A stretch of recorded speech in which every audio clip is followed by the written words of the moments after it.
Assalamualaikum warahmatullahi wabarakatuh. Apa kabar semuanya? Baik, alhamdulillah. Semoga kalian semuanya dalam keadaan sehat.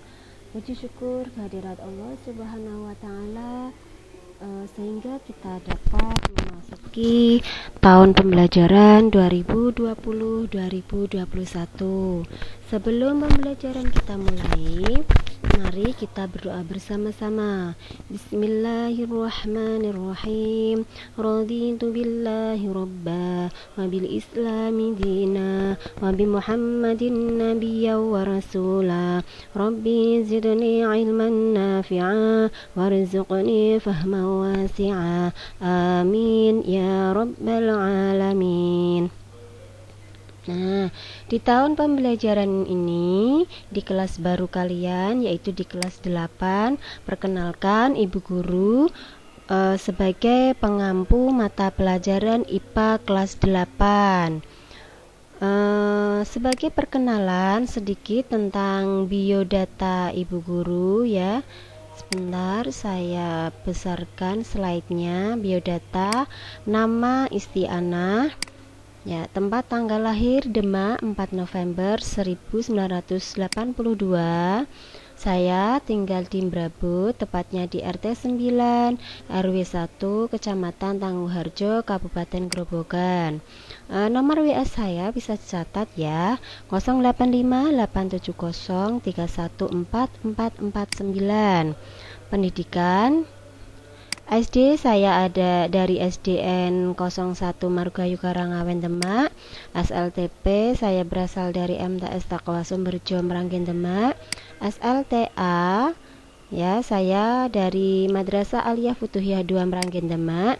S1 saya dari IKI PGRI Semarang atau yang sekarang sudah berganti nama Apgris. S2 saya dari Institut Teknologi 10 November Surabaya. Ya, itu sekilas tentang perkenalan biodata Ibu Guru.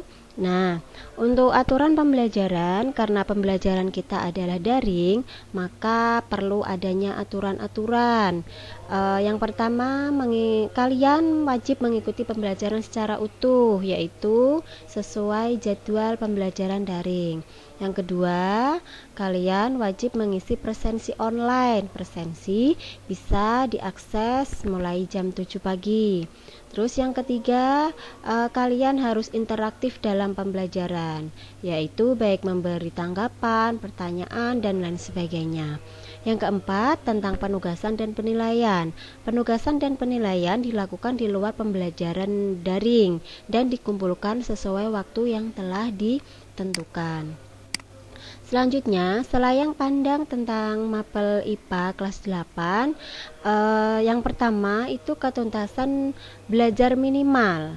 Maksudnya ini adalah kriteria ketuntasan belajar peserta didik minimal untuk kalian dianggap lulus di kompetensi tertentu, yaitu nilainya 75.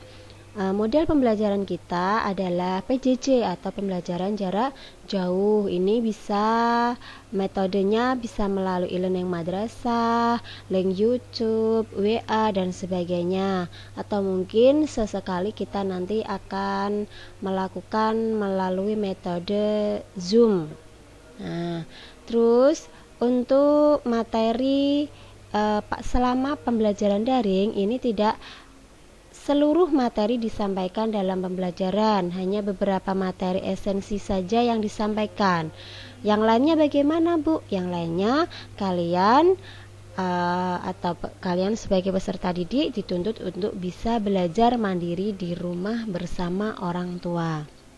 Nah, alur pembelajarannya yaitu pertemuan kita, yakni pertemuan pertama ini sebagai perkenalan dan sosialisasi kompetensi dasar esensi. Pertemuan yang kedua minggu depan, ya kita sudah memasuki materi pertama, yaitu di KD 1.3, yaitu tentang gerak benda dan gerak makhluk hidup. Pertemuan yang ketiga dan keempat itu pembahasan kita di KD 2.3 dan 2.4. membahas tentang gerak lurus dan hukum Newton. Pertemuan yang kelima dan keenam, KD 3.3 dan 3.4, membahas tentang usaha, energi, daya, dan pesawat sederhana. Pertemuan yang ketujuh dan 8, KD 4.3 dan 4.4, membahas tentang struktur jaringan tumbuhan, fungsi, serta teknologi yang terinspirasi struktur tumbuhan. Pertemuan yang ke-9 dan 10, ini KD 5.3 dan 5.4, membahas tentang sistem pencernaan pada manusia. Sedangkan pertemuan ke-11 dan 12 membahas tentang zat aditif, zat adiktif, dan psikotropika. Pertemuan yang ke-13 dan 14 kita membahas tentang sistem peredaran darah pada manusia.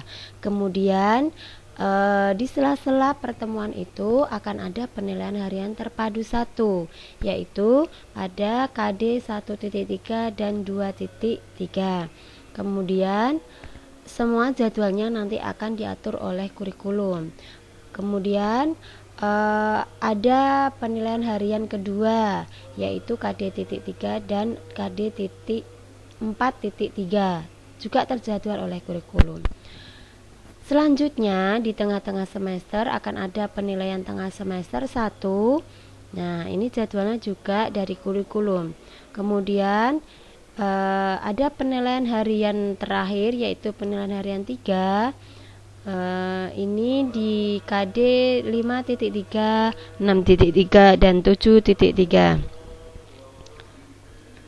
Di ujung semester 1 kita akan melakukan penilaian akhir semester 1, yang mana jadwalnya mengikuti dari jadwal yang sudah diatur oleh KKM.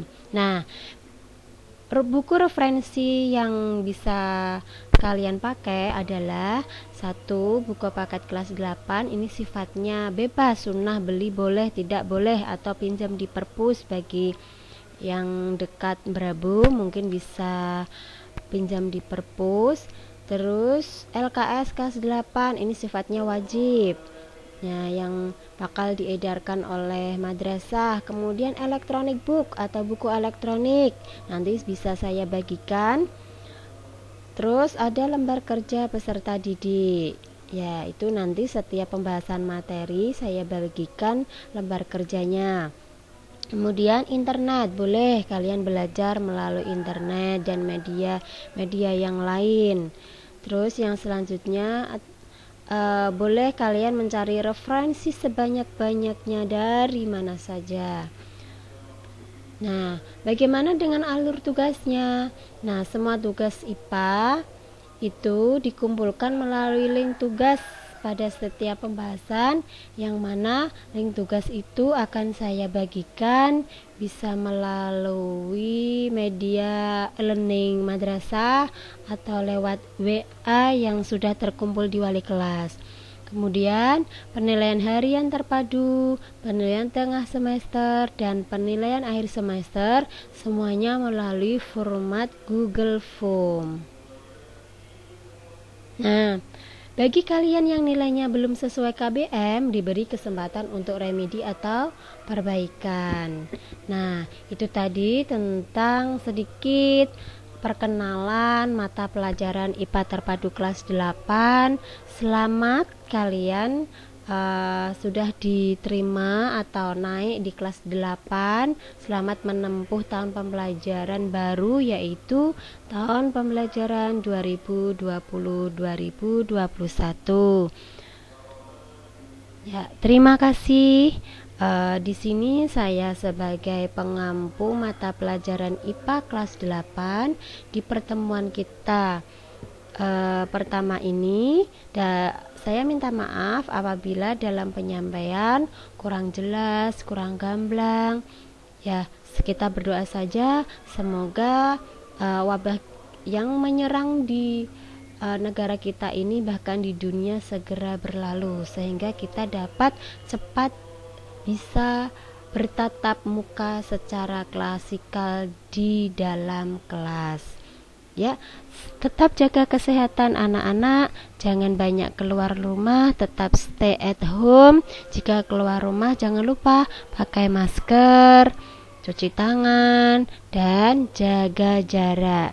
Mari kita akhiri pembelajaran kita kali ini dengan bacaan Alhamdulillahirabbil alamin. Sampai ketemu di kesempatan pertemuan berikutnya. Saya akhiri. Wassalamualaikum warahmatullahi wabarakatuh.